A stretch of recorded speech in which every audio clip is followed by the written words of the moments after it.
Part two of my series on how I became a multi-millionaire while just being a normal dude. And that second behavior is willing to work hard. When I mean by working hard, I don't mean physically, but I mean willing to do some of the things that you might not want to do.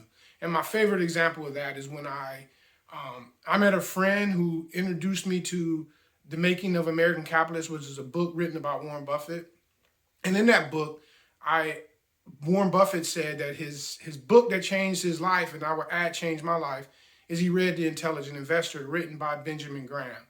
I've probably told over 200 people, to read this book and how it affected my life and how it was the fundamental basis of how I learned how to invest in stocks and how I still approach that same way, value investing. And that all comes from Benjamin Graham. But no one ever really came back to me and told me that they read it.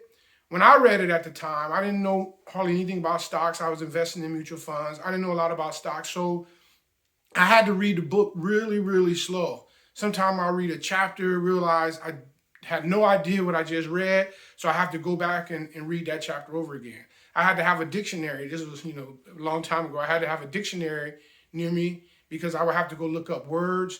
So I actually completed the whole book. Still kind of didn't know what I read. But I just always remembered that Warren Buffett said that it was the book that changed his life. So I started to read it. I went back and started rereading it again. I probably read the book a total of maybe 5 or 6 times because I wanted to have the book where I really completely understood the book.